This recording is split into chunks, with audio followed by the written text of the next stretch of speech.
오늘 예배전 기도의 말씀은 시편 119편을 가져왔습니다. 저희가 매일 성경에서 이번 달 초까지 한 이제 시편 말씀인데 시편 말씀 제가 봉독해드리고 예배전 기도에 계속 진행하겠습니다. 시편 119편 67절부터 71절 말씀입니다. 고난 당하기 전에는 내가 그릇 행하였더니 이제는 주의 말씀을 지키나이다. 주는 선하사 선을 행하시오니 주의 율례대로 나를 가르치소서. 교만한 자들이 거짓을 지어 나를 치려하였사오나 나는 전심으로 주의 법도들을 지키리이다.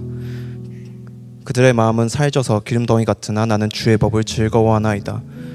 고난당한 것이 내게 유익이라. 이로 말미암아 내가 주의 율례들을 배우게 되었나이다. 아멘. 저희 공동체를 위한 기도하기 원합니다. 하나님 아버지, 우리가 각자의 고난을 또 가지고 있습니다. 그 고난 가운데에서 하나님의 그 붙드심과 그 선하심을 우리가 바라보지 못할 때가 너무나도 많습니다. 저희 시야가 좁아져서 하나님의 그 뜻을 잃어버리고 저의 능력대로 그 고난을 감당하려고 할 때가 너무나도 많음을 이 시간 주님 그 순간순간들을 기억합니다. 하나님 아버지, 저희가 고난 중에 주님 그러나 그 붙드신 하나님의 손길도 더욱이 기억하기 원합니다. 그 고난 중에 붙드신 그 하나님의 손길과 그 말씀을 더욱이 기억함으로 하나님의 선하심을 더욱이 신뢰하기 원합니다. 하나님 아버지, 그러므로 고난의 시기를 지나고 있는 공동체원들에게 하나님의 선하신 뜻을 신뢰하고 기대할 수 있는 마음을 주시옵소서. 두 번째로, 우리에게 허락하신 이 공동체에 대한 기쁨과 감사를 올립니다. 이 공동체가 우리에게 당연하게 주어진 것이 아님을 주님 우리가 고백합니다. 다 부르신 곳입니다. 주님, 이 공동체로 불러주심에 주님 이 공동체를 기쁨과 감사로 받으며 또한 부르신 그 자리에 있는 서로가 서로를 사랑의 눈길로 바라보는 공동체 되기를 주님 이 두 가지 기도 제목 가지고 기도하시겠습니다.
다음으로 예배를 섬기는 이들을 위해 기도하겠습니다. 주님, 첫 번째 섬기는 이 되기 이전에 예배자로 바로 설 수 있도록 하여 주시옵소서. 하나님 아버지, 그 예배의 기쁨을 놓치지 않고 오히려 섬김의 자를 통해서 더욱 풍성히 누리는 주님 예배의 섬김이 될 수 있도록 함께하여 주시옵시고, 두 번째, 또 섬김에 있어서 부담감과 실수에 대한 두려움이 있습니다. 특히나 대표기도 봉헌으로 섬기는 이들, 또한 미디어팀, 또한 찬양팀, 다들 실수에 대한 두려움이 있습니다. 주님, 하지만 그 실수에 대한 두려움이 하나님 주시는 마음이 아님을 압니다. 주님, 그 두려움과 부담감을 내려놓고 하나님 사역에 동참하는 기쁨과 은혜로 나아가도록 주님 이 두 가지 기도 제목 가지고 기도하시겠습니다.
오늘 예배를 위해서 기도하시겠습니다. 첫 번째로 이완 목사님을 위해서 기도하시겠습니다. 말씀 전하시는 이완 목사님이 성령 충만함 가운데 담대히 말씀 전할 수 있도록 기도해 주시고, 두 번째로 저희가 말씀에 집중할 수 있는 그 여건과 마음을 주님, 우리가 그 여건과 마음이 허락되길 원합니다. 여러 세상적인 생각들 때문에 우리가 예배에 집중하지 못할 때가 많음을 주님 이 시간 기억합니다. 그래서 그 말씀에 집중할 수 있는 여건과 마음을 더욱이 허락해 주시고, 또한 그 말씀 간에 받는 은혜가 풍성히 넘치도록 기도하시겠습니다.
사랑하는 주님 감사합니다. 오늘도 복된 주일 우리를 이 자리로 모이게 하시고 하나님 찬양하는 은혜 허락하여 주시니 감사합니다.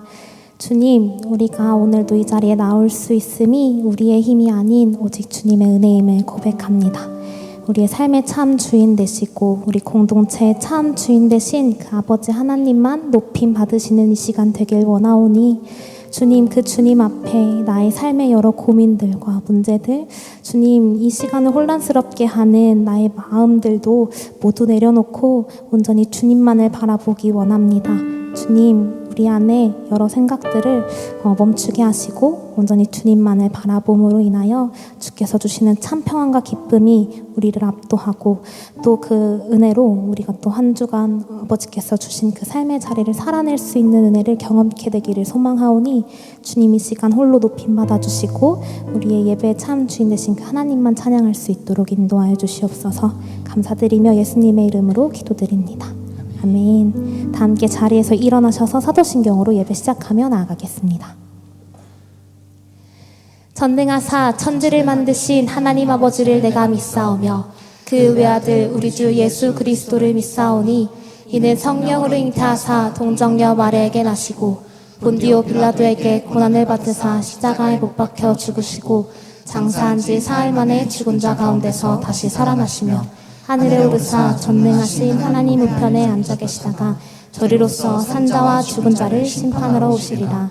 성령을 믿사오며 거룩한 공회와 성도가 서로 교통하는 것과 죄를 사하여 주시는 것과 몸이 다시 사는 것과 영원히 사는 것을 믿사옵나이다. 아멘.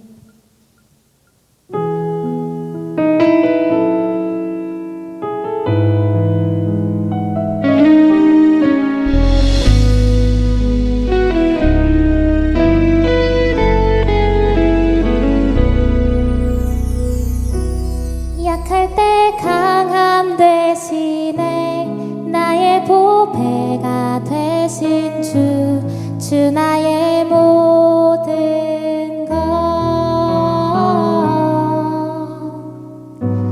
주 안에 있는 보물을 나는 포기할 수 없네. 주 나의 모든 것 약할 때 강함 되신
찬양하겠습니다. 아멘.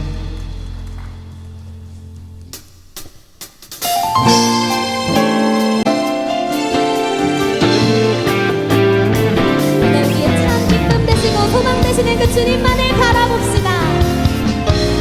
함께 고백할까요? 나의 가장 낮은 마음 주님께서 기뻐하시고 작은 일에 큰 기쁨을 느끼게 하시는 내가 지쳐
편해지기 쉬운 질그릇과 같으나 때론 낙심해도 포기치 않음은 예수의 생명이 내 안에 있기에 내 삶의 동행자 나의 예수님 나는 기대가 없는 어린 나귀 같으나 늘 쓰러져도 다시 일어남도 예수의 생명이 내 안에 있기에 나의 약함은 나의 자랑이요 나의 실패는 나의 간증이요 나의 아픔은 나의 영광이니 그 부르심 따라 내가 걸어갑니다. 내 삶의 동행자 나의 예수님 나는 기대가 없는 어린 나귀 같으나 늘 쓰러져도 다시 일어남도 예수의 생명이 내 안에 있기에 나의 약함은 나의 자랑이요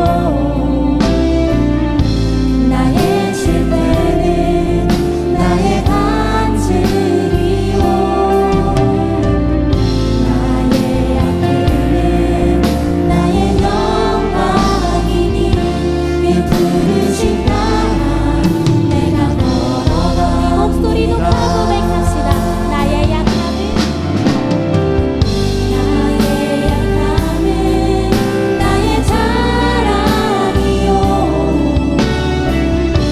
나의 실패는 나의 간증이요 나의 아픔은 나의 영광이니 그 부르심 따라 내가 걸어갑니다. 나는 나의 상급이요 나 미련함은 나의 자랑이요 나 쓰러짐이 나의 고백이니 그 부르심 따라 내가 걸어갑니다. 그 부르심 따라 내가 걸어갑니다. 이 시간 함께 기도하기 원합니다. 주님, 나의 시선으로 나를 바라볼 때면 한없이 나약하고 부족한 투성이인 내 모습을 보게 됩니다. 주님, 그럼에도 불구하고 그런 나를 아무 이유 없이 그 어떤 조건도 없이 그저 사랑하신 그 아버지의 은혜를 찬양합니다. 주님, 오늘도 나를 끝까지 포기치 않으시는 그분의 사랑으로 인하여 오히려 나의 약함이 나의 상처가 자랑이 되고 은혜가 됨을 고백합니다. 주님, 이 놀라운 은혜는 어떠한 상황 속에서도 주와 함께 살아가는 모든 순간을 기쁨으로 걸어가게 합니다. 그 놀라운 신비를 우리가 매일의 삶 가운데 경험하며 나아가기를 원하오니 주님, 오늘도 나와 동행하시고 신실한 사랑으로 붙드시는 그 예수 그리스도만을 따라 그분만을 바라보고 사랑하는 삶으로 살아갈 수 있도록 인도하여 주시옵소서라고 우리 함께 오늘 들을 예배를 위해 기도하며 나가기 원합니다. 기도하시겠습니다. 사랑과 은혜가 충만하신 아버지 하나님, 감사합니다. 주님, 오늘도 우리의 약함과 어떠한 상관없이 우리를 사랑하셔서 거룩하고 주의 사랑 기억하고 예배하게 하시고 찬양하게 하시는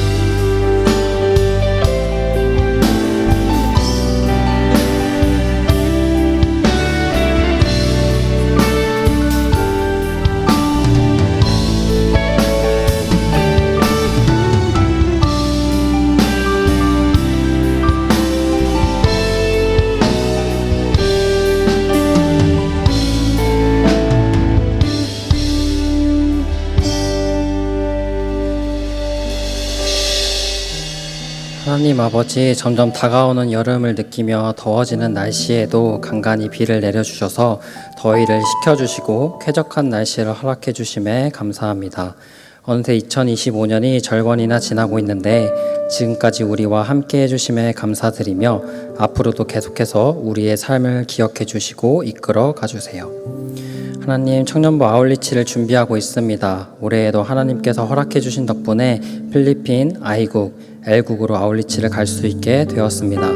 이렇게 아울리치를 갈 수 있는 기회를 우리가 당연하게 여기지 않고 귀한 사역으로 섬길 수 있게 해주시고 준비하는 과정 가운데 각 팀들에게 지혜를 허락해 주셔서 주님이 그 땅에 이루고자 하시는 뜻대로 될 수 있도록 축복해 주세요. 아직 필요한 인원이 채워지지 않은 팀들이 있습니다. 혹시나 고민하고 있는 청년이 있다면 그들의 마음을 움직여 주셔서 이 사역에 동참할 수 있게 해주세요. 이번 사역이 또 아울리치를 가는 청년들만이 하는 행사가 아니라 남서울 은혜교회 청년부 전체가 함께하는 사역이 되기를 소망합니다. 모두가 이 사역을 위해 기도와 격려로 동참할 수 있게 해주시고 혹시나 사역을 준비하는 과정 가운데 부족한 부분이 있다면 모두가 힘을 모아 채워져가는 공동체가 될 수 있게 해주세요. 내 영혼아, 내가 어찌하여 낙심하며 어찌하며 내 속에 불안해하는가? 너는 하나님께 소망을 두라. 그가 나타나 도우심으로 말미암아 내가 여전히 찬송하리로다. 시편 42장 5절 말씀. 아멘. 여러 나라에서 섬기고 계시는 선교사님을 위해 기도드립니다. 40도가 넘어가는 날씨 속에서도 자신의 편안과 쉼이 아닌 연약하고 도움이 필요한 자들을 위해 오늘도 묵묵히 주님의 길을 나아가는 자들이 있습니다. 그들을 기억하여 주시고 먼저는 그들의 안전과 건강을 지켜주시며 참 어려운 상황과 문제 가운데에서도 불안해하지 않고 온전히 주님을 믿으며 가는 자들이 그들에게 끝까지 주어진 사명을 잘 감당할 수 있게 해주세요. 청년부에 허락하신 14분의 선교사님을 기억하고 복음을 전하는 가장 치열한 곳에 계신 분들에게 기도로 또한 물질로 이들을 중보할 수 있는 남서울 은혜교회 청년부가 되기를 소망합니다. 이 사역에 우리가 진심을 다할 수 있게 해주세요. 나라의 지도자를 뽑는 중요한 시기에 있습니다. 나라의 미래를 주님의 생각과 뜻에 맞게 이끌어갈 수 있는 지혜로운 사람이 이 나라의 지도자가 될 수 있게 해주시고 자신의 이익이 아니라 선한 일에 목적을 두고 나라를 이끌어갈 수 있게 해주세요. 또한 이런 혼란스러운 시기에 사람들이 서로에게 분노와 혐오가 아닌 예수님의 사랑으로 이 사회가 채워져 갈 수 있게 해주세요. 예배를 준비한 자들이 있습니다. 찬양과 기도로 또 보이지 않는 곳에서 섬기는 그들의 헌신과 노력을 통해 주님 일하셔서 이 자리에 또 온라인으로 함께하는 모든 성도들이 이 예배를 통해 기쁨과 감사가 넘칠 수 있게 해주세요. 말씀을 전해주시는 이완 목사님을 통해 오늘 우리에게 알려주시고자 하시는 주님의 따스한 음성이 전달될 수 있게 해주시고 듣는 우리의 마음도 하나님의 음성을 분별하고 그 말씀을 받아들일 수 있게 해주세요. 우리의 모든 사역과 일상 가운데 함께 하시며 주관하시는 예수님의 이름으로 기도드립니다. 아멘.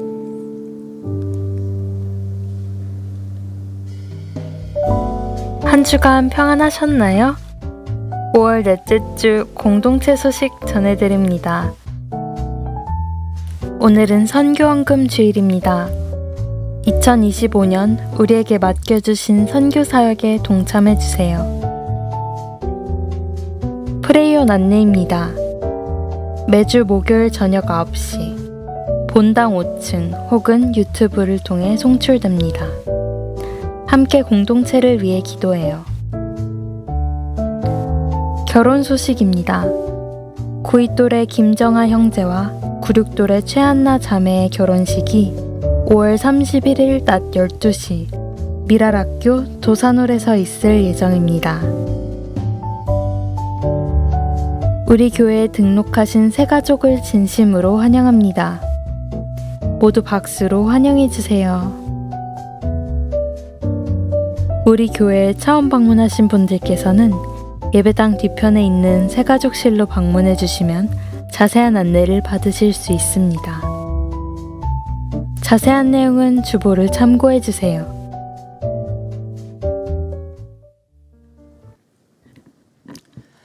네, 5월 25일 청년부 예배 오신 여러분을 진심으로 환영하고 축복합니다. 또 온라인으로 참여하고 계시는 모든 분들도 동일하게 주의 이름으로 환영하고 축복합니다. 몇 가지 광고가 있어서 먼저 광고를 좀 드리도록 하겠습니다. 어제까지 해서 이 아울리치 신청은 마감이 됐습니다. 그래서 필리핀, L국, I국 이 3개 국가 인원 모집 마감이 완료되었습니다. 그래서 어떤 지체가 이렇게 물어보더라고요. 이렇게 L국, 이렇게 I국 하니까 이게 한 주에 하나씩 공개되는 거냐고 하더라고요. 그래서 이제 그건 아니고 저희가 이제 보안 국가여서 이렇게 L국, I국이라고 표기를 했습니다. 그래서 혹시 모르시는 분들이 있을까 해서 좀 안내를 드렸습니다. 그리고 돌아오는 이번 주 토요일 5월 31일 오후 5시에 저희 본당 3층에서 선교학교가 진행됩니다. 그래서 선교 사역에 관심 있는 분들, 그리고 이번에 아울리치를 신청하신 모든 분들은 필참이니까요. 오셔서 많은 은혜를 누리시면 좋겠습니다. 우리 오늘 함께 읽을 하나님 말씀은 고린도후서 12장 7절에서부터 10절까지의 말씀입니다. 고린도후서 12장 7절에서부터 10절까지의 말씀입니다. 저와 여러분이 한 절씩 교독하고 마지막 절은 함께 읽도록 하겠습니다.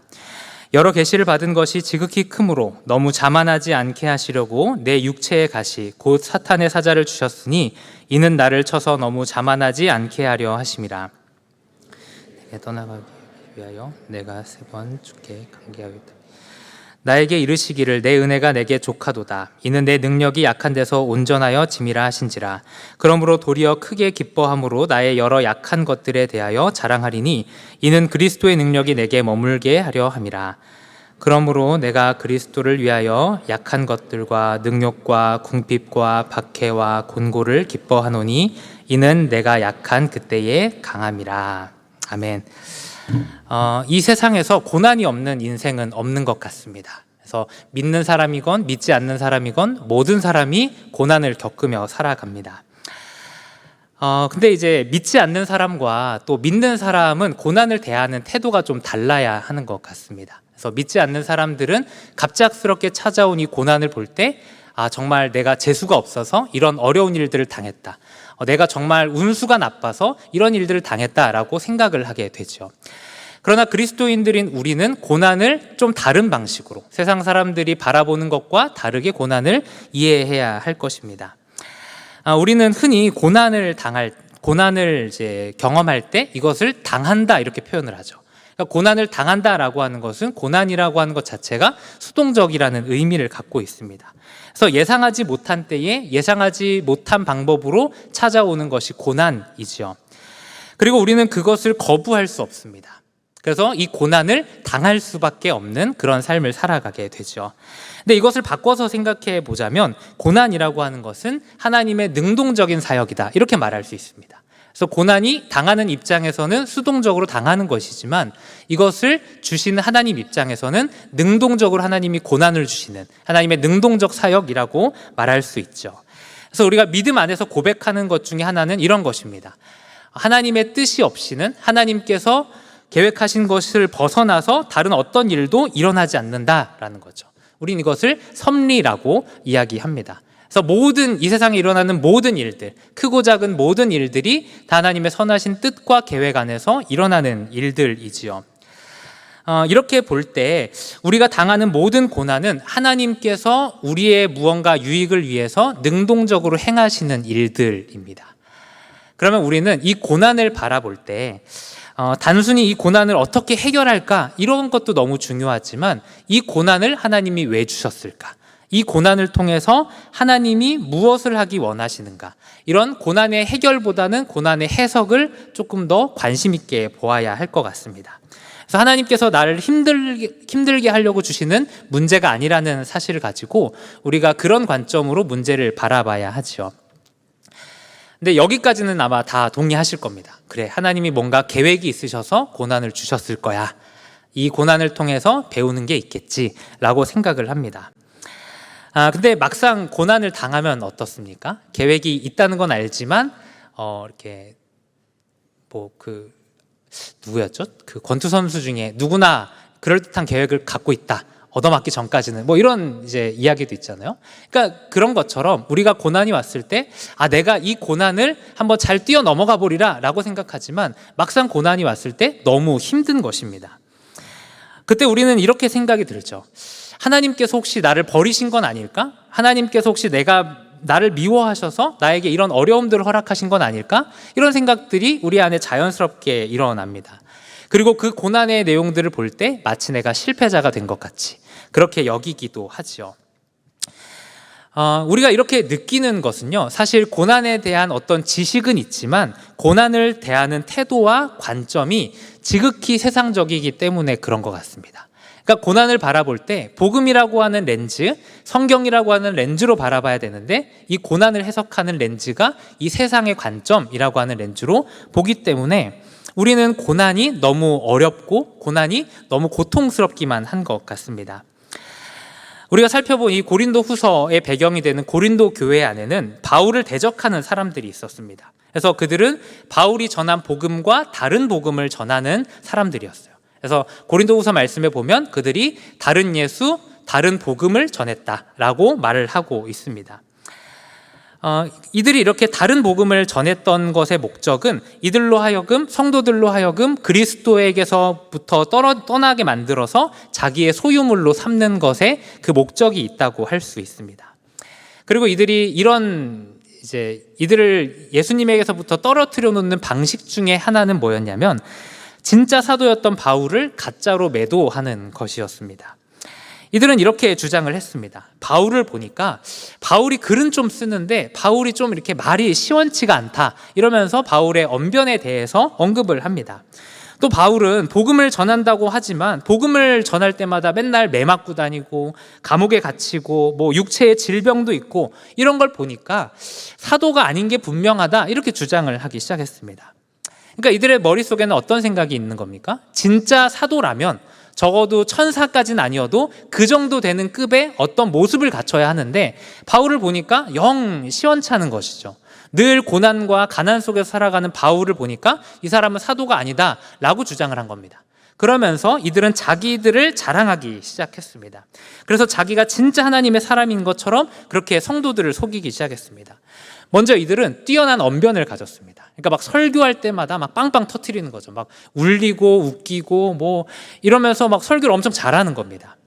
또 이들은 예루살렘에 있는 사도들에게 받았다는 추천서를 가지고 왔습니다. 물론 이 추천서는 이제 위조된 추천서이긴 하지만 어쨌든 그 고린도 교회 성도들이 보기에 그 유명한 사도들 예루살렘에 있는 예수님의 그 제자들에게 받은 추천서를 갖고 왔다 그러니까 이 사람 믿을 만한 사람이구나 이렇게 생각을 하게 되는 거죠. 또 이들은 자기들이 가진 성경 지식을 자랑하기 시작했습니다. 그래서 이 사람들의 얘기를 딱 들으면 막 속이 시원한 거죠. 이게 그런 내용이었구나 라고 할 만큼 아주 뛰어난 성경 지식을 갖고 있었고 또 이들은 영적인 체험과 환상을 막 봤다고 주장을 하기 시작했습니다. 이들은 이제 자신을 막 포장하기 시작한 것이죠. 근데 여러분들도 한번 생각을 해보세요. 바울의 모습과 이 거짓 교사들의 모습을 한번 비교해 놓고 생각해 보세요. 바울은 맨날 매 맞고 다니고 감옥에 들어가고 가난하고 뭐 고난받고 뭐 육체 질병인데 그것도 해결 못하고 막 이렇게 살아가고 있는데 이 가짜 교사들은 뭐 설교도 잘하고 추천서도 있고 똑똑하고 잘났고 겉으로 봤을 때 너무 이제 좋은 외적인 조건을 많이 갖고 있는 것이죠. 그러다 보니까 성도들이 그들의 말에 홀랑 넘어가게 된 것입니다. 근데 이 거짓 교사들, 바울의 대적자들이 세운 논리는 아주 간단했습니다. 그들의 논리는 이런 거죠. 하나님의 사람이라면 고난이 없어야 한다라는 거죠. 혹은 진짜 하나님의 사람이라고 한다면 하나님의 사람다운 어떤 증거가 있어야 되지 않느냐. 너가 진짜 하나님의 사람이라고 하면 어떤 능력을 발휘하고 삶이 좀 이렇게 잘 펴져야 되는데 너의 인생이 구겨진 걸 보니까 너는 진짜가 아니다 라고 이들은 주장을 한 것입니다. 이런 대적자들의 논리는요 마치 이 세상의 논리와 흡사한 것 같습니다. 그래서 이 세상의 논리는 어떤 것입니까? 이 세상의 논리는 성공을 통해서 옳음을 증명하는 것이죠. 그래서 나를 반대하는 사람들의 입을 한순간 다물게 하는 방법은 어떻게든 성공하기만 하면 되는 거죠. 성공해서 내가 옳았다는 사실을 증명하기만 한다면, 그것을 입증할 수만 있다면 한순간에 그 모든 입을 다물게 만들 수 있는 것이죠. 거짓 교사들은 이런 세상의 기준을 가지고 자기와 바울을 비교하기 시작합니다. 그래서 우리는 대단한 조건을 가졌는데 저 바울은 그렇지 않다. 그러므로 바울은 가짜다. 이렇게 그들은 주장을 한 것입니다. 세상의 렌즈로 본다면은 이들의 주장은 맞는 것 같습니다. 그들의 관점으로 보면 바울은 철저한 실패자이죠. 그는 가난했고 늘 고난을 겪었고 육체의 연약함 가운데 살았습니다. 반면에 세상 기준으로 보면 바울의 대적자들은 부유했고 탁월한 언변과 지혜를 가졌고 실패의 흔적이라고는 눈 씻고 찾아볼 수도 없는 그런 탁월한 사람들이었죠. 그러니까 이 세상의 관점으로 볼 때 하나님의 관점에서 보면 바울은 진짜인데 세상의 편에서 보면 바울은 가짜가 되는 것입니다. 그래서 바울은 이 대적자들의 거짓된 논리를 반박하기 위해서 고린도후서 11장부터 12장 13절까지 바울은 이제 자기의 사도성과 복음의 진리에 대해서 변론을 하기 시작합니다. 그래서 11장 1절부터는 흔히 바보 연설이라고 하는 이제 바울의 어리석은 자랑이 등장을 합니다. 그래서 11장 1절에 보면 나의 좀 어리석은 것을 용납하라 하면서 대적자들이 했던 방식으로 바울도 똑같이 자랑을 하기 시작합니다. 그래서 이 자랑 경쟁에 참여하는 것이죠. 그래서 바울이 이렇게 얘기를 하는 겁니다. 나는 말은 내가 조금 부족할 수 있지만 나는 지혜에 있어서는 절대 그러지 않다. 또 나는 히브리 사람 중에 히브리 사람이고 나도 이제 아브라함의 후손이다. 혈통적으로 나 부족한 거 꿀린 거 없다. 또 다른 사람들이 가히 이르지 못하는 그런 영적인 세계도 내가 다 보고 경험했다. 그러면서 이제 12장 1절부터 4절까지는 바울이 3층 천에 다녀온 이야기를 꺼내기 시작합니다. 그래서 이 3층 천이라고 하는 것은 유대인들이 가지고 있었던 개념인데요.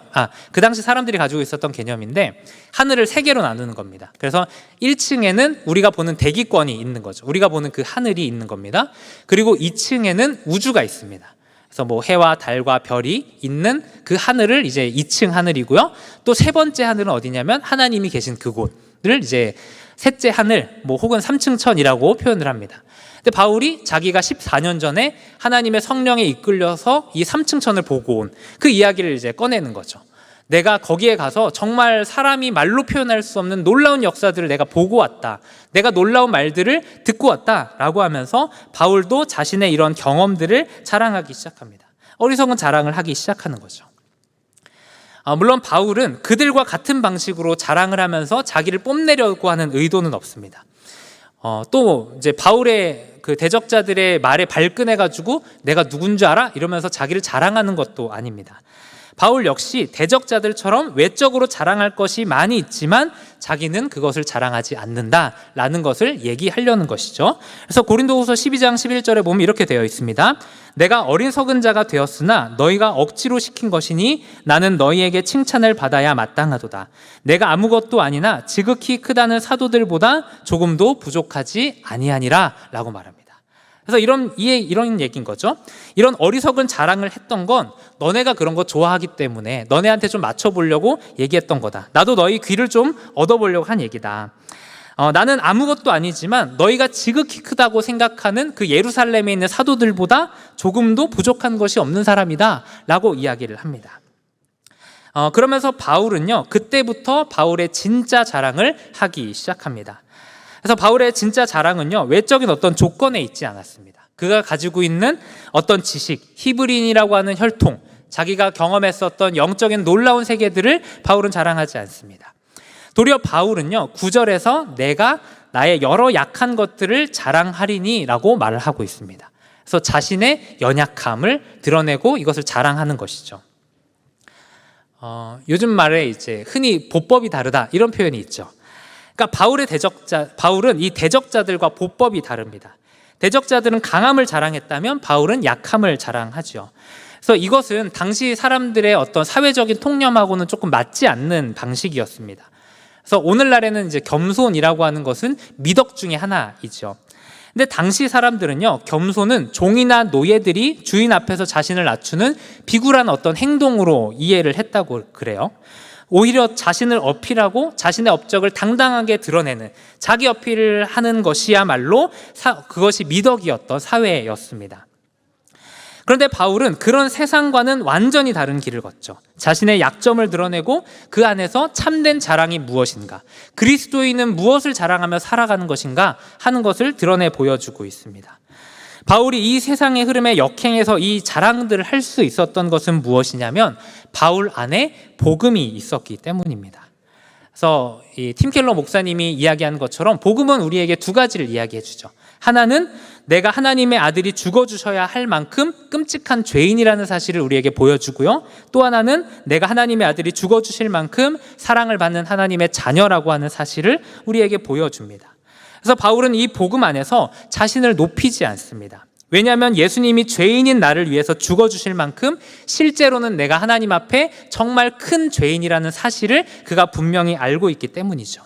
그리고 그런 나를 구원하실 뿐만 아니라 사도로 세워주신 것 자체가 철저히 은혜라는 사실을 고백하고 있기 때문에 자신의 높음이라던가 자기의 외적인 어떤 조건들을 굳이 자랑할 필요가 없는 거죠. 왜냐하면 내가 하나님께로부터 받은 그 어떤 것도 내가 잘나서 받은 것이 아니기 때문입니다. 그래서 바울은 이 복음의 정체성이 명확하게 있기 때문에 세상의 자랑이 그에게 더 이상 자랑이 되지 못하는 것이죠. 그래서 그의 언변이나 지식이나 혈통이나 영적인 체험이나 바울이 행하고 있는 그 어떤 복음을 전하는 행위들이라 할지라도 그것으로 말미암아 하나님이 나를 이렇게 보신다라고 바울은 생각하지 않는 겁니다. 하나님이 나를 어떻게 보시는가는 철저히 복음 안에서 이해되는 것이죠. 십자가를 통해서만 바울은 하나님이 나를 이렇게 사랑하신다라고 하는 것을 이야기하는 것입니다. 그러니 이런 정체성으로 분명하니까 세상의 자랑에 굳이 뛰어들 필요가 없는 거죠. 세상 자랑에 뛰어들어서 나도 너희들 못지않아 라고 사람들에게 핏대 세워가면서 이야기할 필요가 없는 것입니다. 그렇기 때문에 바울은요, 고린도서 10장 3절에서 이렇게 말씀을 합니다. 우리가 이 세상에 살기는 하지만 세상이 싸우는 것과 같은 싸움은 하지 않습니다 라고 말합니다. 그러니까 우리가 이 땅을 딛고 살아가는 건 맞아요. 그렇지만 우리의 싸움은 이 땅에서 얼마나 누리느냐, 이 땅 사람들이 얼마나 대단하게 살아가느냐, 이것을 향해서 살아가는 것이 아니라는 겁니다. 이 세상과 다른 싸움, 이 세상과 다른 경쟁을 하며 살아가는 것이란 이야기죠. 우리에게 역시도 이러한 관점이 참 필요한 것 같습니다. 그래서 복음 안에서 나를 해석해야죠. 복음을 통해서 내가 어떤 존재인지를 바라보아야 합니다. 그리고 그것을 기준으로 내가 처한 어려움, 문제들을 해석하게 되어져야 합니다. 그래서 우리 안에 이러한 복음이 충만하지 않을 때 자꾸 세상의 잣대로 나를 판단하게 되죠. 그래서 우리가 하나님의 사랑을 받는 자녀라고 하는 사실을 명확하게 알고 있기는 하지만 자꾸 어떤 문제를 가지고 나를 해석하게 되는 거죠. 그래서 인생이 안 풀리면 하나님이 나를 버리신 건 아닌가? 이런 생각이 들죠. 또 하나님께 내가 뭐 잘못했나? 이런 식으로 자기를 자꾸 해석하는 겁니다.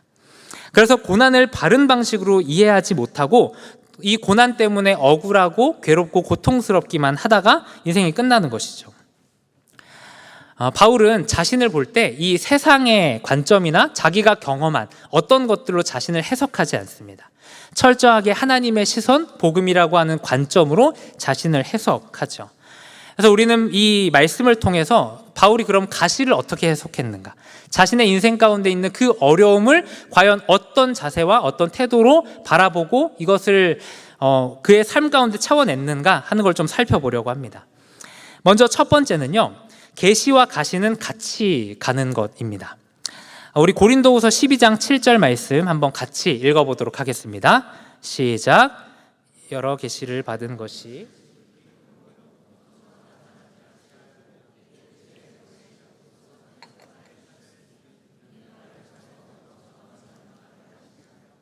아멘. 바울은 자만하지 않게 하시려고 육체의 가시를 주셨다, 이렇게 설명을 하고 있습니다. 이 육체의 가시라는 것은 이제 해석이 사실 좀 분분합니다. 그래서 정확하게 이게 뭔지 이렇게 딱 명확하게 이거다라고 말하기는 조금 어렵습니다. 그래서 어떤 학자들은 이제 평생 바울을 쫓아다녔던 바울의 대적자들, 바울을 따라다니면서 복음을 방해했던 사람들일 것이다, 이렇게 말하기도 하고, 이 고린도 교회 성도들이 바울을 힘들게 했으니까 고린도 교회 성도들이다, 이렇게 보는 경우도 있습니다. 그리고 어떤 사람들은 그러니까 안구에 어떤 질환이 있었을 거다, 이렇게 해석을 하기도 하지만 대부분의 학자들은 이것이 이제 간질이었을 거다, 이렇게 해석을 합니다. 그래서 바울이 사역을 감당하는 동안에 이 육체의 가시가 늘 따라다니는 거죠. 아마 복음을 전하다가 갑자기 발작을 일으켜서 쓰러지기도 했을 겁니다. 그래서 제가 여기서 설교하는 것처럼 여러분들에게 막 설교를 막 하는데 갑자기 제가 이대로 뒤로 넘어가는 거죠. 사람들이 막 놀라가지고 막 달려오는데 바울이 거품을 물고 쓰러지고 있는 그런 장면들을 계속해서 보게 됐을 겁니다. 이것은 복음을 전하는 데 있어서 아주 치명적인 약점이었습니다. 근데 바울은 이것을 어떻게 해석하는가? 내가 자만하지 않도록 하나님께서 주신 것이다, 이렇게 해석을 합니다. 여기서 이 자만이라고 하는 단어는요, 자신을 스스로 끌어올리다라는 표현입니다. 그래서 이제 마치 이렇게 공중에 떠다니는 것처럼 이렇게 둥둥 떠다니다, 이런 표현이라고 할 수 있습니다. 그래서 우리의 자아를 이제 표현할 때도 그렇죠. 우리의 자아라고 하는 것은 마치 풍선과도 같죠. 그래서 누가 막 칭찬을 하면은 나를 이제 필요 이상으로 부풀리죠. 내가 필요 이상으로 더 대단한 사람인 것처럼 그렇게 생각하게 되는 경향이 있습니다. 그래서 바울은 환상 가운데 참 놀라운 것들을 봤죠. 그래서 3층 천에 갔다 와서 이제 놀라운 것들을 보고 들은 것이 바울의 경험이었습니다. 그래서 바울은 훨씬 자만하기 쉬웠습니다. 그래서 내가 일반 성도들과 좋게 비교할 수 없는, 마치 천상계에 있는 어떤 존재인 것처럼 자신을 그렇게 생각해 볼 수 있는 거죠.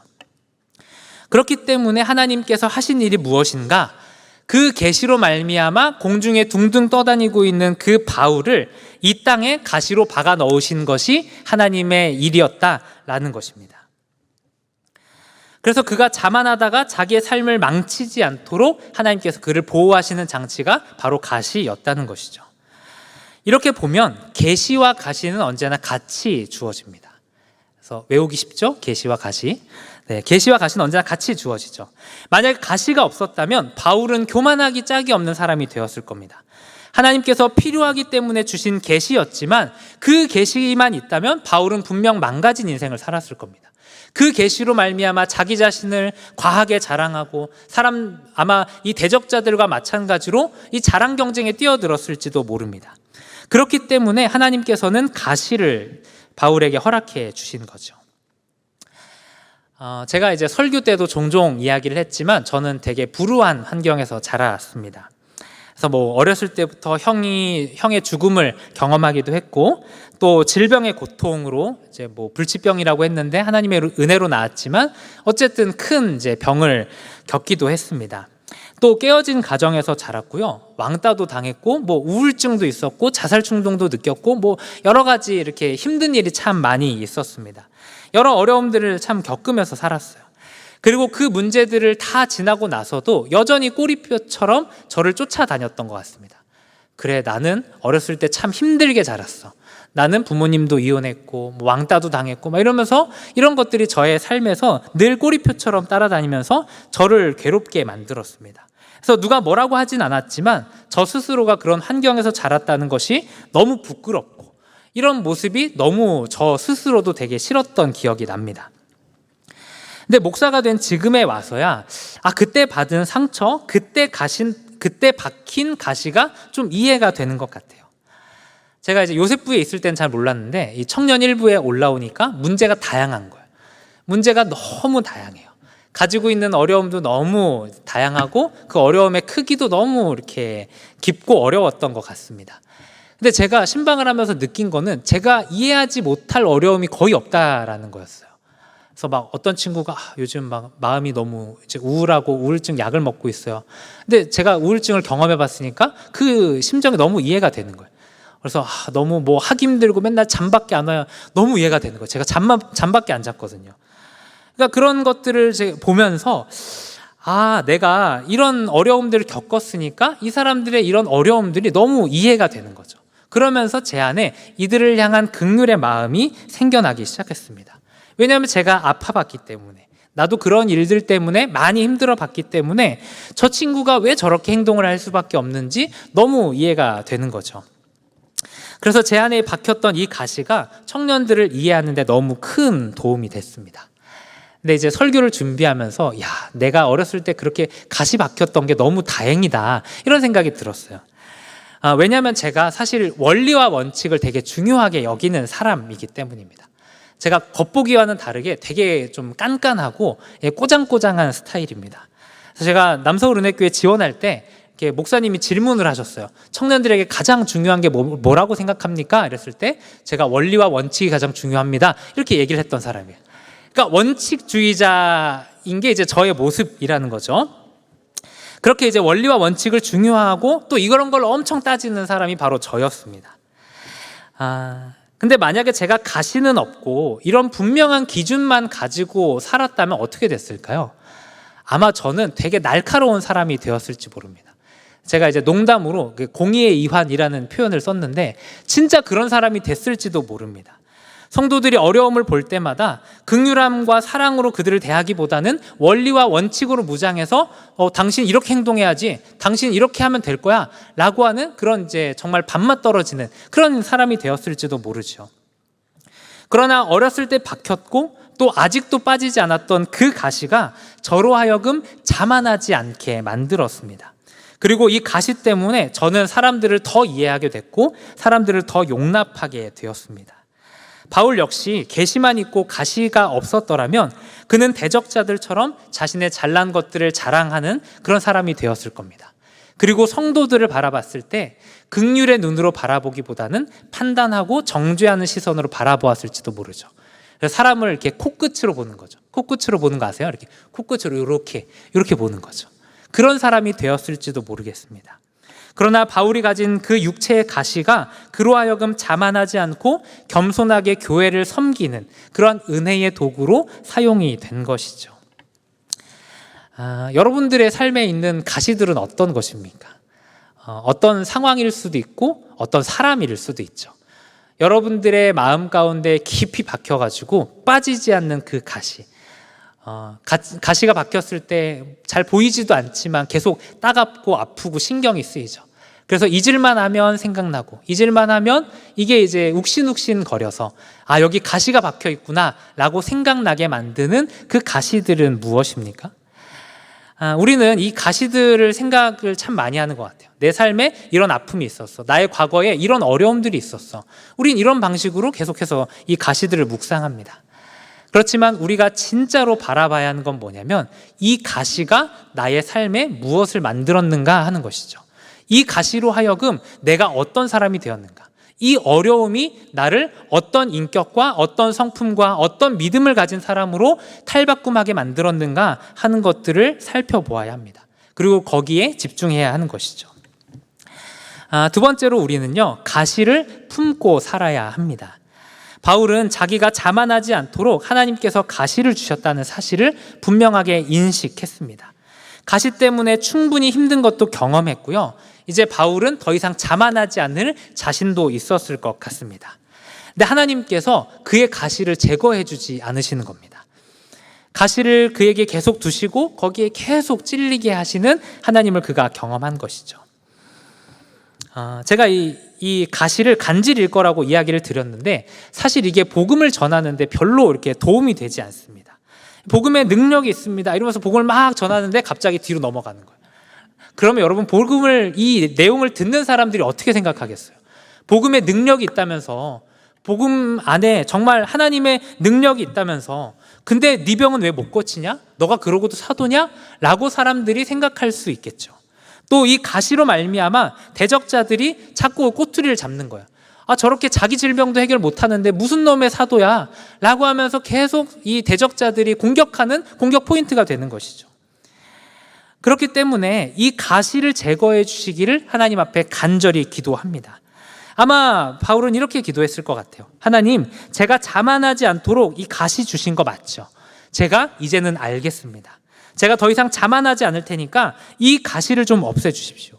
제가 이 가시만 없다면 더 열심히 복음을 전할 수 있고 더 탁월하게 복음을 전할 수 있으니까 제발 이 가시만 좀 해결해 주십시오. 아마 바울은 이렇게 기도했을 것 같습니다. 가시를 빼달라는 이 바울의 요구는요, 정당한 것이죠. 그런데 하나님께서 이렇게 대답을 하십니다. 우리 9절 말씀을 한번 같이 읽어보도록 하겠습니다. 시작. 나에게 이르시기를 내 은혜가 내게 족하다.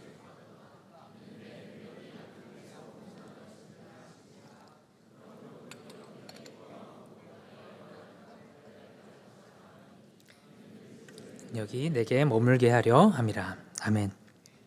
바울은 가시를 빼달라고 했는데 하나님께서 응답하신 것은 거절이었습니다.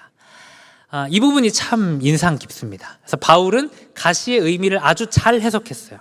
이 가시가 나를 자만하지 않게 하는 장치라는 것을 분명하게 이해를 했던 것이죠.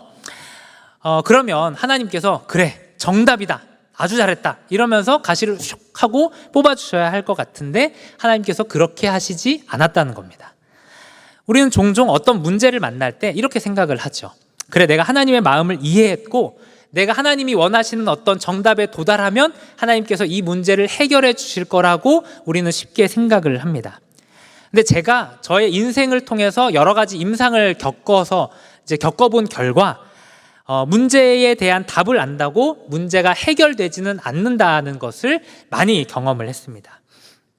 왜냐하면 이 가시가 단순히 자만하지 않도록 하는 장치만 있는 게 아니기 때문이죠. 그래서 하나님께서 바울에게 이렇게 응답을 하셨습니다. 내 은혜가 내게 족하다. 이는 내 능력이 약한 데서 온전하여 짐이라 라고 말씀을 하셨습니다. 이거를 조금 더 의역을 좀 가미해서 해석하면 이런 겁니다. 나 이 가시를 뽑지 않을 거야. 왜냐하면 내 은혜가 가시를 통해서 흘러가는 거거든. 바울, 너는 이 가시를 품고 사는 법을 배워야 돼. 가시는 우리가 하나님을 의지해서 살 수밖에 없는 존재임을 깨닫게 하는 또 하나의 장치가 됩니다. 우리가 신앙생활을 하면서 가지는 어떤 기대 중에 하나는 뭐냐면 하나님이 필요 없는 인생이 되는 것입니다. 참 놀랍죠? 우리가 신앙생활을 하면서 가지는 기대는 내가 믿음이 좋아져서 더 이상 하나님의 도우심이 없어도 혼자 신앙생활을 잘하는 사람이 되는 것이 우리의 기대라는 거예요. 우리가 기도할 때도 그렇죠. 기도할 때 기도하는 내용이 다 뭐예요? 하나님, 이 문제를 해결해 주셔서 제가 다시는 하나님 앞에 찾아오지 않게 해주십시오. 이게 우리의 기도 제목이지 않습니까? 제가 다시는 이 문제 가지고 하나님 앞에 씨름할 필요가 없도록 이 문제를 얼른 해결해 주십시오. 이게 우리의 기도 제목이라는 거죠. 우리는 자꾸 내가 능력을 받아서 더 이상 하나님이 필요 없는 존재가 되는 것을 요구합니다. 그러나 그것은 믿음으로 사는 것이 아닙니다. 믿음으로 산다는 것은 뭐죠? 내가 할 수 없음을 인정하고 내 힘이 아닌 하나님을 의지하며 사는 자가 되는 것이 믿음으로 산다는 말의 의미이죠. 그래서 찬양의 가사처럼 세월 지나갈수록 의지할 것은 오직 예수뿐일세, 이것이 우리의 고백이 되어져야 하는 것입니다. 그래서 의인은 믿음으로 말미암아 살리라, 이것이 단순히 내가 처음 믿을 때, 내가 처음 구원을 받을 때 믿음으로 구원을 얻지 라고 하는 것이 아니라 믿음이라고 하는 것이 우리의 인생의 전체적인 흐름이어야 하고 우리의 인생을 끌어가는 능력이어야 한다라는 겁니다.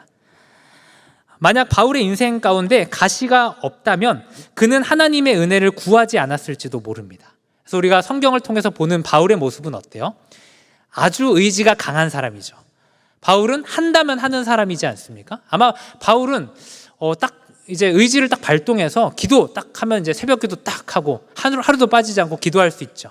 또 내가 성경 통독한다 이러면 이제 열심히 성경 통독, 뭐 하루에 1독씩도 할 수 있는, 시간상 안 되려나요? 네, 어쨌든 막 그렇게 할 수 있는 의지의 사람이 바울이죠. 아마 바울의 인생 가운데 가시가 없었더라면 그는 생각보다 하나님을 찾지 않을 것이고 하나님을 생각보다 의지하지 않았을지도 모릅니다.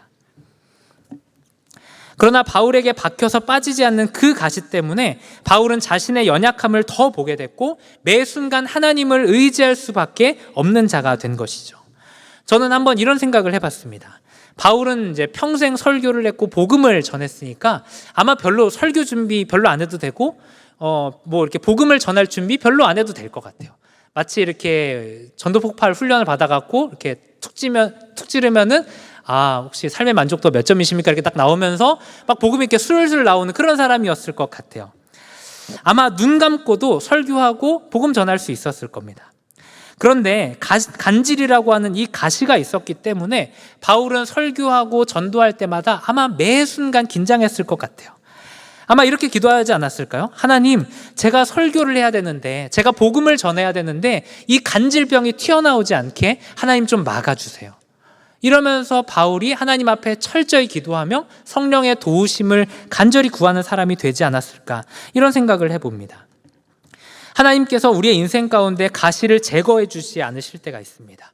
때로는 그 가시가 반복적으로 나를 찌르고 가시가 주는 고통으로 몸부림칠지 모르겠습니다. 그러나 그 가시 때문에 우리는 하나님 앞에 더 나아가게 되죠. 그리고 그 가시 때문에 하나님 앞에 더 엎드려 기도하게 되고 하나님의 은혜를 더 구하는 자가 되는 것입니다.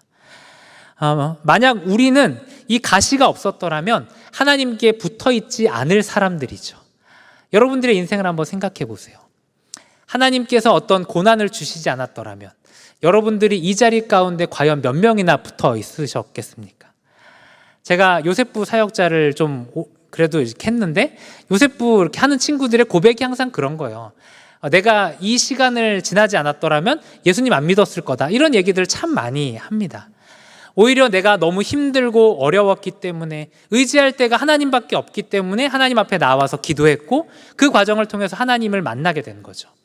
그래서 우리의 삶의 이 가시는 정말 힘들고 어려운 것이지만 이것 때문에 하나님을 만나게 되는 그런 가시가 되기도 합니다. 그렇기 때문에 가시는 뽑아버려야 할 저주가 아니라 우리가 품어야 할 뾰족한 은혜라고 말할 수 있습니다. 그래서 말씀을 좀 2가지 정도 적용하고 마치도록 하겠습니다. 우리가 어떻게 가시를 은혜로 볼 수 있을까요? 단순히 우리가 그래, 가시가 그런 기능이 있지 라고 하는 것을 알아들었으니까 그러면은 내가 뾰족한 은혜를 한번 품어보자, 이러면 이것을 우리가 품을 수 있습니까? 아마 그렇게 되지 않을 겁니다. 우리가 뭐 결단이 좀 센 사람들은 결단하고 한 일주일 정도 지킬 수 있을지 모르겠어요. 그러나 시간이 지나면 다시 이 가시가 우리를 찔러오고 우리의 마음을 힘들게 합니다. 이것이 얼마 가지 못하죠. 우리에게 진짜 필요한 것은 무엇이냐면 마음의 변화입니다.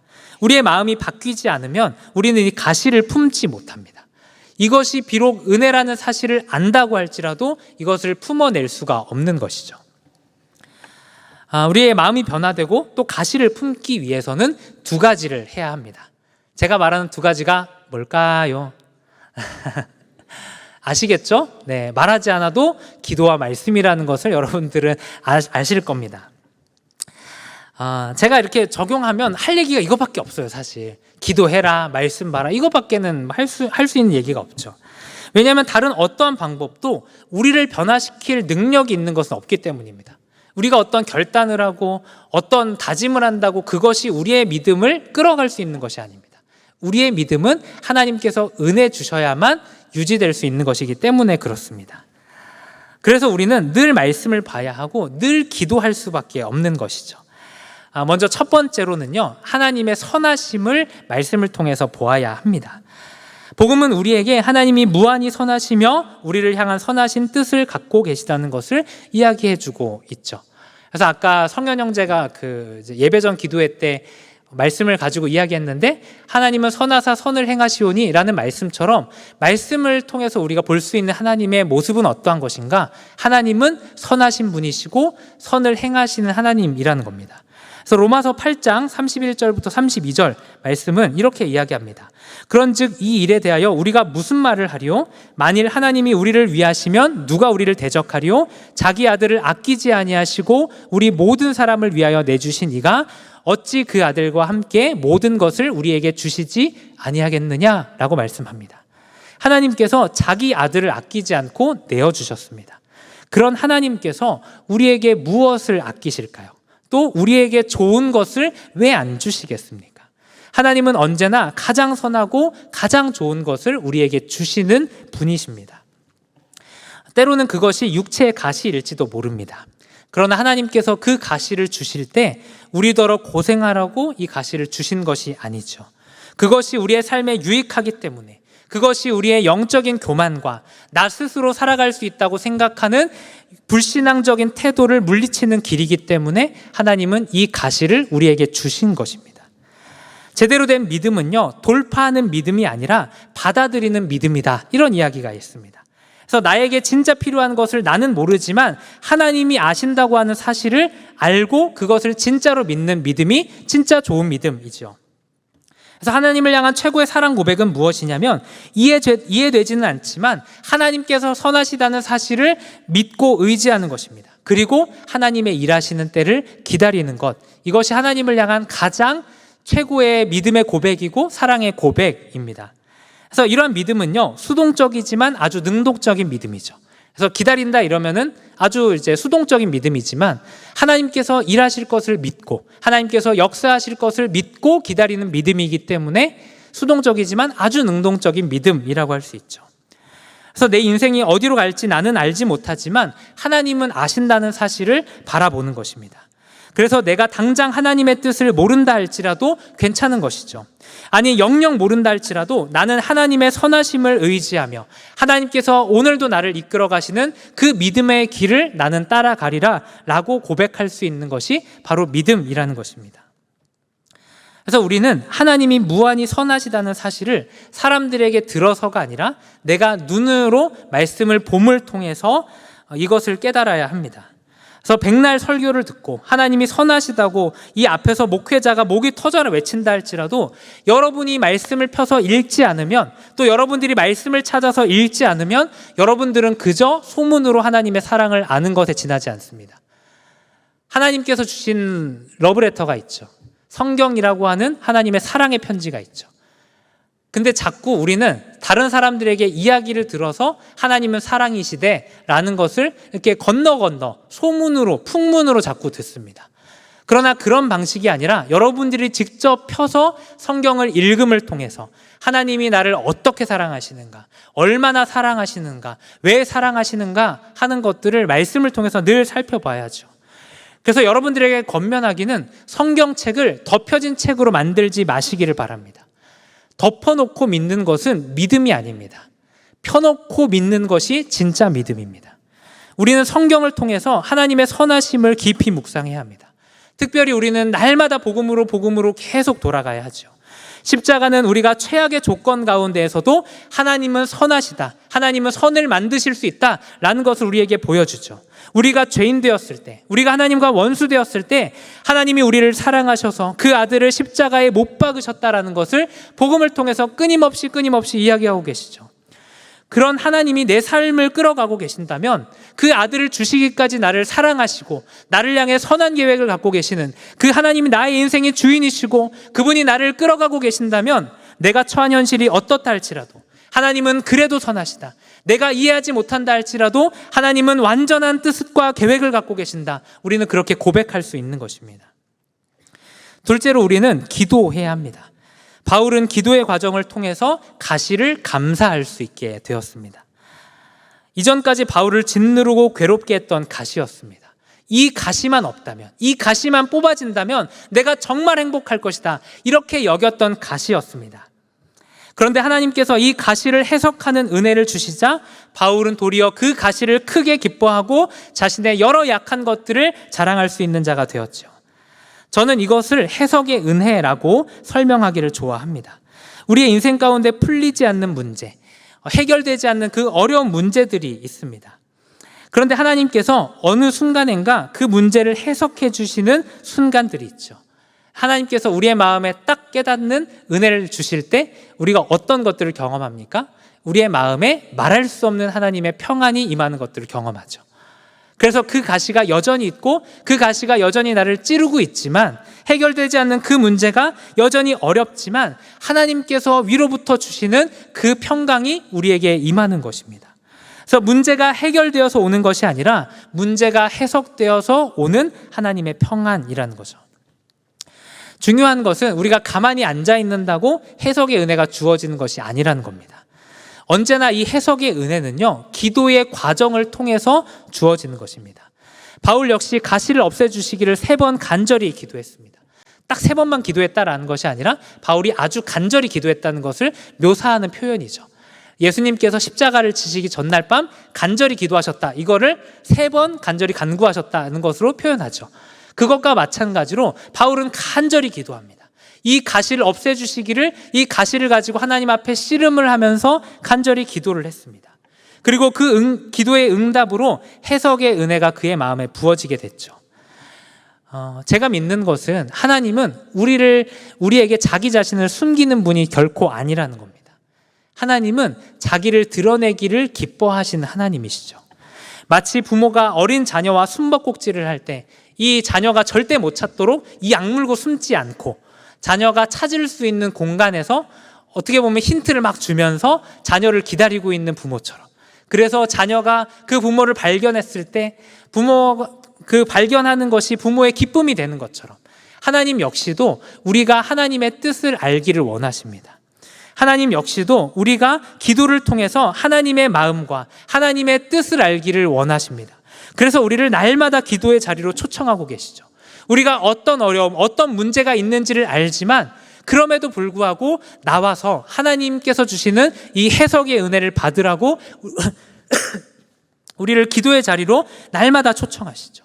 그리고 이 자리를 통해서 우리가 하나님과 인격적인 교제를 쌓도록 우리를 부르고 계십니다. 그래서 인생에 해결되지 않는 문제를 만날 때마다 우리는 포기하지 말고 기도할 수 있어야 됩니다. 그래서 평소보다 더 기도해야 합니다. 우리 주님께서 십자가를 놓고 간절히 기도하셨고 그때 응답을 받으셨던 것을 우리는 기억해야 합니다. 또 우리는 응답을 받았을 때 그 응답을 놓고 철저하게 기도해야 합니다. 그래서 누가복음에 보면은 예수님께서 간절히 기도를 하시죠. 그래서 피가 이제 땀이 되도록 이렇게 기도를 열심히 하십니다. 그리고 그 기도에 대한 응답으로 하늘에서 천사가 와서 기도를 돕죠. 근데 성경은 뭐라고 증언합니까?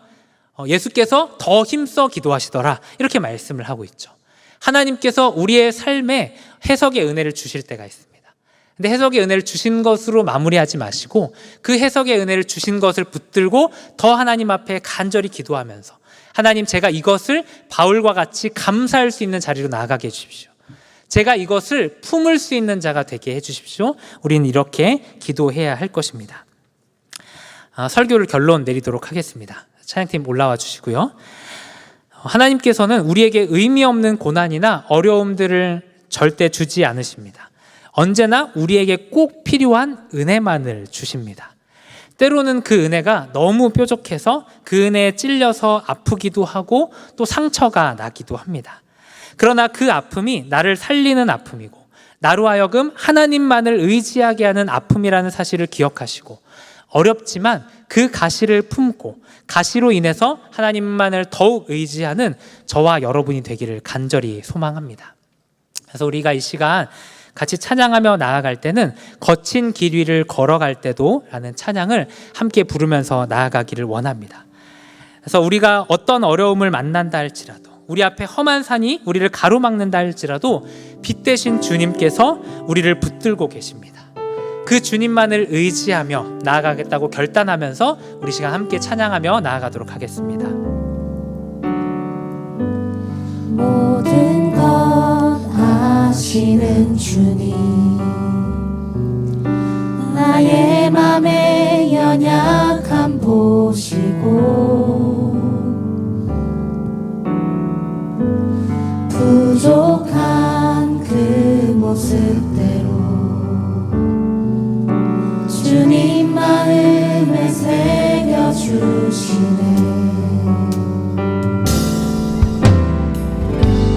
주님께 도로한 마음 하나하나 헤아려 주시니 그 많은 그 아픔들을 주님 손으로 품어주시네. 길 위를 걸어갈 때도 험한 산이 앞을 막아도 빛 대신 주님의 두 손이 나를 붙드네. 주의 마음이 닿은 내 삶에 저민 슬픔을 씻으시는 주님을 찬양, 주 이름을 찬양하네. 우리 다시 한번 고백하며 나아갈 때는 주님께서 우리와 함께하고 계시다는 사실을 믿음으로 고백하며 나아가겠습니다. 모든 것 아시는 주. 그렇습니다. 우리 주님께서 모든 것을 아십니다.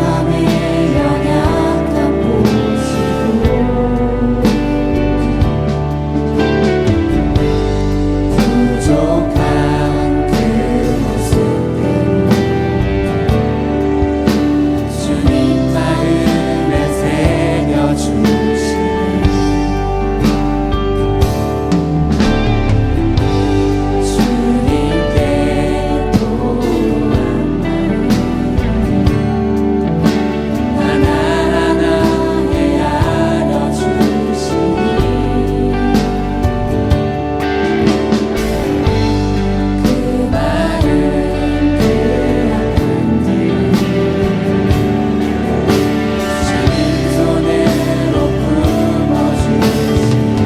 함께 고백하며 나아갑시다.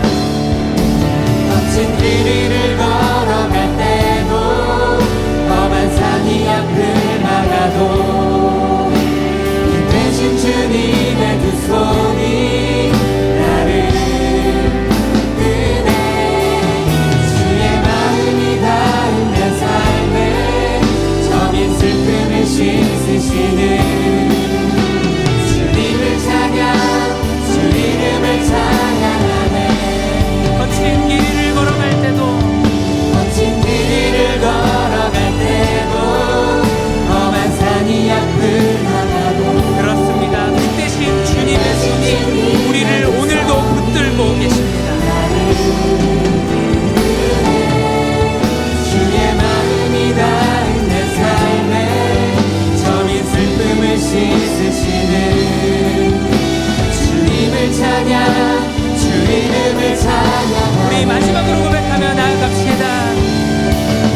거친 길 위를 걸어갈 때도 험한 산이 앞을 막아도 대신 주님의 두 손이 나를 붙드네. 주의 마음이 닿은 내 삶에 저민 슬픔을 씻으시는 주님을 찬양, 주 이름을 찬양하네. 우리 이 시간 같이 기도하며 나아가기를 원하는데요. 지금 여러분들의 삶과 여러분들의 어려움들을 판단하는 그 기준은 무엇입니까? 또 여러분들의 삶을 규정하고 있는 그 기준은 무엇입니까? 그것은 세상의 성공 기준입니까? 아니면 복음이라고 하는 기준입니까?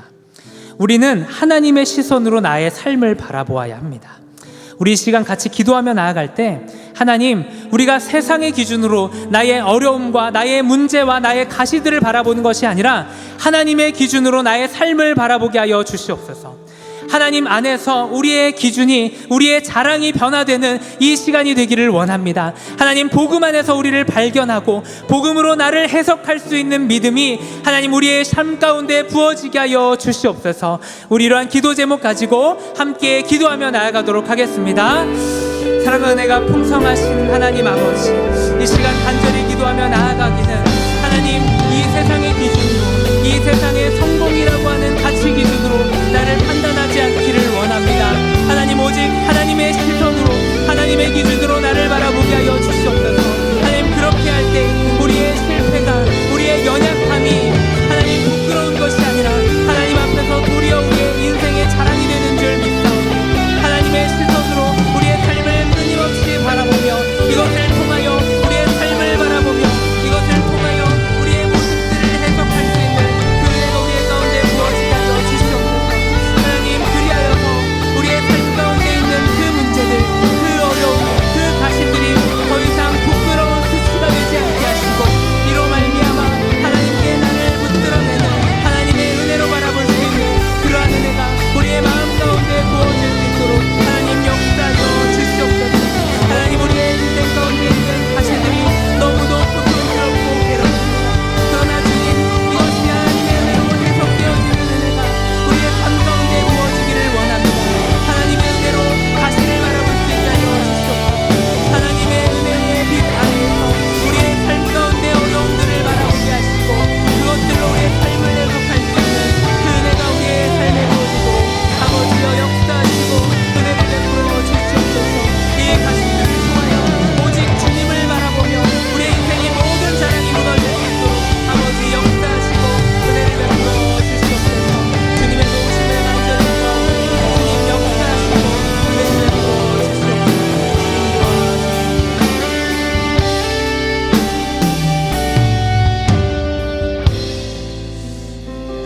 이 시간 우리 정직한 마음으로 우리의 삶 가운데 있는 그 가시들을 하나님 앞에 아뢰며 나아갑시다. 하나님께서는 우리 안에 있는 그 가시가 하나님 안에서 해석되기를 원하시고 이 시간들을 통하여서 하나님의 뜻과 마음을 알기를 원하십니다. 그렇게 하나님의 은혜가 우리에게 부어질 때 가시는 뽑아야 할 저주가 아니라 품어야 할 은혜가 되는 줄 믿습니다. 우리 이 시간 우리의 삶을 힘들게 하는 그 가시들을 하나님 앞에 가지고 나아갑시다. 그것이 어떤 상황일 수도 있고 어떤 사람일지도 모르겠습니다. 우리 이 시간 정직한 마음을 가지고 하나님 앞에 이 가시를 가지고 나아가며 우리 이렇게 기도합시다. 하나님, 내 삶 가운데 가시를 주셨는데 이것이 하나님의 은혜 아래에서 해결되기를 원합니다.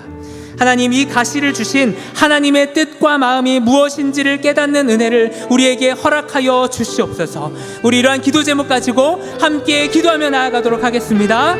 사랑과 은혜가 풍성하신 하나님 아버지, 하나님, 우리의 인생 가운데 정말 우리가 원치 않는 그 가시들을 우리에게 주셨음을 고백합니다. 하나님, 내 삶에 허락하신 이 가시들을 하나님 정직한 마음과 기도 주님 앞에 가지고 나아갑니다. 하나님, 부끄러워서 누구에게도 말하지 못했지만 이것을 주님께만을 가지고 나아갑니다. 하나님, 우리의 인생 가운데 있는 이 가시가 어떤 이유로 우리에게 허락해 주신 것입니다. 하나님, 우리가 이것을 품어야 하지만 이것을 품는 것이 너무도 어려움을 고백합니다. 이 시간 우리의 삶에 있는 이 가시가 은혜가 되는 역사가 있는 이 시간들이 될 수 있도록 하나님, 우리에게 은혜를 베풀어 주시옵소서. 하나님, 이 시간 기도를 통하여서 우리의 모든 문제를 하나님 앞에 아뢰기를 원합니다. 하나님, 이 시간 기도를 통하여 하나님의 도우심을 구하는 자리에 서기를 원합니다. 우리의 인생 가운데 있는 모든 가시들을 주님께 아뢰며 그것을 통하여서 주님의 은혜와 주님의 도우심을 더욱더 구하는 자리에 서는 우리의 인생이 될 수 있도록 하나님, 우리의 삶을 이끄시고 우리의 인생 가운데 은혜를 베풀어 주시옵소서. 하나님의 은혜가 없이는 아무것도 할 수 없고 연약한 존재임을 고백합니다. 하나님, 그래서 가시가 우리의 인생의 필요함을 고백합니다. 하나님, 이 가시를 받아들이고 이 가시를 품고 살아가는 저희들의 인생이 되게 하여 주시옵소서. 이 가시를 품고 이것으로 말미암아 하나님의 은혜를 더 구하는 자리, 하나님의 도우심을 더욱더 사모하는 자리로 나아가는 저희들의 인생이 될 수 있도록 아버지여 역사하시고 은혜를 베풀어 주시옵소서. 주님의 도우심을 간절히 구하며 아버지, 우리 삶 가운데 이 가시를 해석하는 은혜를 허락하여 주시옵소서. 사랑과 은혜가 풍성하신 하나님 아버지, 우리 안에 하나님께서 은혜로 주신 여러 가지 가시들이 있음을 고백합니다. 그러나 이 가시들을 볼 때 우리의 마음이 너무 괴롭습니다. 이 가시를 어떻게든 뽑아버리고 싶고 이 가시를 더 이상 생각하고 싶지 않은 그러한 마음이 우리 안에 있습니다. 하나님, 그러나 이 가시가 우리로 하여금 자만하지 않게 하고 하나님의 은혜를 더 구하는 자리로 나아가게 만드는 은혜의 장치임을 고백합니다. 하나님, 그렇기에 비록 이 가시가 괴로운 것이나 이것을 품을 수 있는 저희들이 되기를 원합니다. 하나님, 우리의 마음 가운데 은혜를 더하여 주셔서 우리가 이 가시를 뽑아버리는 것이 아니라 이 가시를 주신 하나님의 뜻과 마음을 생각하며 그 뜻과 마음을 알아서 이 가시를 품고 믿음으로 매일을 전진해 나가는 저희들의 삶이 될 수 있도록 하나님, 은혜를 더하여 주시옵소서. 하나님, 이것이 우리의 삶을 하나님께로 데려가는 뾰족한 은혜임을 고백합니다. 그래서 이 가시를 통하여서 하나님께 더 나아가고 하나님을 더 의지하는 저희들의 삶이 되게 하여 주시고, 세월 지나갈수록 의지할 것은 오직 예수뿐일세, 이 믿음의 고백이 가시를 품고 살아가는 우리 모두의 고백이 될 수 있도록 하나님, 날마다 은혜를 더하여 주시옵소서. 감사를 드리옵고 살아계신 예수님의 이름으로 기도드렸습니다. 아멘. 우리 시간 찬양하시면서 준비하신 예물 하나님 앞에 올려드리도록 하겠습니다.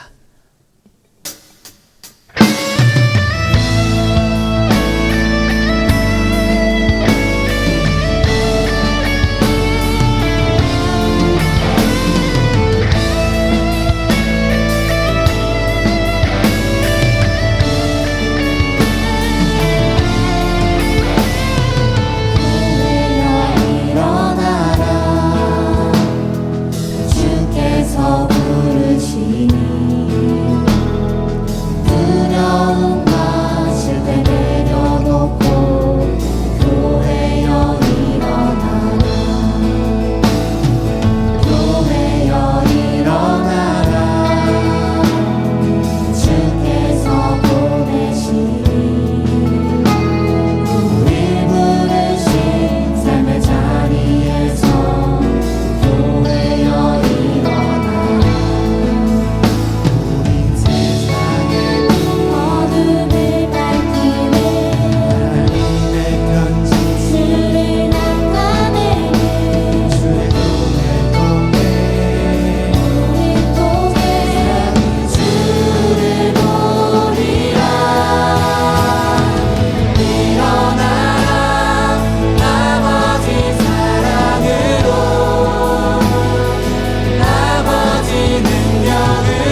드려진 예물 위해서 기도하도록 하겠습니다.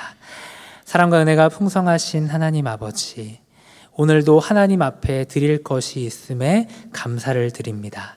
하나님, 우리가 수고하여 얻은 것이나 이 모든 것이 하나님께로부터 왔음을 고백합니다. 하나님, 날마다 우리가 더 수고하고 우리에게 맡겨주신 자리에서 더 신실하게 일하여 하나님께서 주시는 이 땅의 산물들을 얻게 하여 주시고, 이것들을 통하여 주신 분이 하나님이시라는 믿음의 고백을 올려드릴 수 있는 저희들이 되게 하여 주시옵소서. 하나님, 드리고 싶지만 없어서 드리지 못하는 그들의 마음을 하나님 기억하여 주시기를 원합니다. 하나님, 또 간절히 구하옵기는 내가 드리는 이것이 나의 정체성이라 여기지 않게 하시고, 우리의 마음을 받으시는 하나님을 바라보며 기억할 수 있는 우리 모두가 될 수 있도록 하나님 은혜를 더하여 주시옵소서. 하나님, 또한 이 예물이 쓰이는 곳곳마다 하나님의 영광이 드러나기를 원합니다. 지금도 하나님을 알지 못하여 죄와 사망 가운데 신음하고 있는 그 땅 가운데 이 예물을 귀하게 사용하여 주셔서 그 땅에 복음이 전파되게 하시고, 그 땅 가운데 하나님의 놀라우신 사랑과 은혜가 부어질 수 있도록 이 예물을 귀하게 사용하여 주시옵소서. 이제는 우리 주 예수 그리스도의 은혜와 하나님의 다함없는 사랑과 성령의 교통하심이 우리의 인생 가운데 가시들이 있지만 이 가시가 나로 하여금 자만하지 않게 하고 하나님의 은혜를 더 구하는 자리에 나아가게 만드는 뾰족한 은혜임을 믿음으로 고백하는 모든 이들 위에, 이들의 가정과 학업과 일터 위에 이제로부터 영원토록 함께 있을지어다.